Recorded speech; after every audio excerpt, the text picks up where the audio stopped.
Welcome বন্ধুরা, আমার educational hub চ্যানেলে সবাইকে স্বাগত।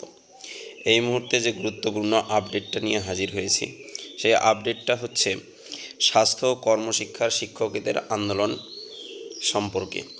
তো স্বাস্থ্য ও কর্মশিক্ষার শিক্ষকেরা কিন্তু আন্দোলন শুরু করে দিয়েছিল কলকাতা হাইকোর্টের বাইরে বিশেষ কতগুলো উকিলের বিরুদ্ধে, যেমন ফিরদৌস শামীম এবং বিকাশ রঞ্জন ভট্টাচার্যের বিরুদ্ধে।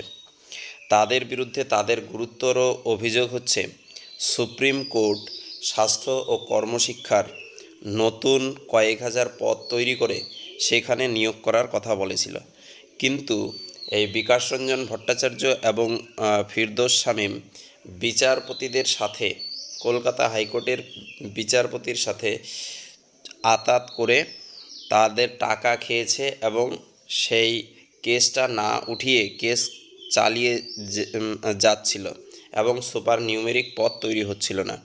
সেই কারণে তারা কলকাতার রাজপথে এবং উকিলবাবু ফিরদৌস শামীম এবং বিকাশ রঞ্জন ভট্টাচার্যের বিরুদ্ধে বাড়ির সামনে বা রুমের সামনে আন্দোলন করছিল। তো চলো সেই আন্দোলনের এক ঝলক আমরা দেখি। চলবে চিটিংবাজি করে 7 লাখ টাকা নিয়েছে, তার দাবিতে আমাদের আন্দোলন চলছে চলবে। ফিরদৌস শামীম টাকা দাও, সুদীপ্ত দাশগুপ্ত টাকা দাও, চিটিংবাজ গরু খেত বিকাশ রঞ্জন টাকা ফেরত দাও। বামপন্থী লয়ার বিকাশ রঞ্জন মুর্দাবাদ, বামপন্থী লয়ার বিকাশ রঞ্জন ভট্টাচার্য মুর্দাবাদ, গরু খেত চাকরি খেত বিকাশ রঞ্জন মুর্দাবাদ।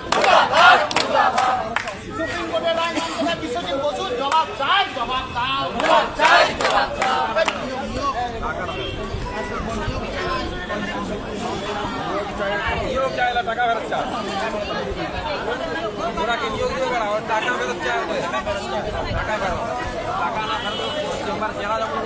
তপন দা বলো কিছু, যে আজকের এফিডেভিট যেহেতু আগে দিয়েছিল স্টে ভ্যাকেটের জন্য, তার সত্ত্বেও বিচারপতি কেন শুনলো না, অথচ বিকাশ রঞ্জন ভট্টাচার্যের সমস্ত কিছু অ্যাকসেপ্ট করছে, তাহলে এজি স্যার এটা কেন নিল না?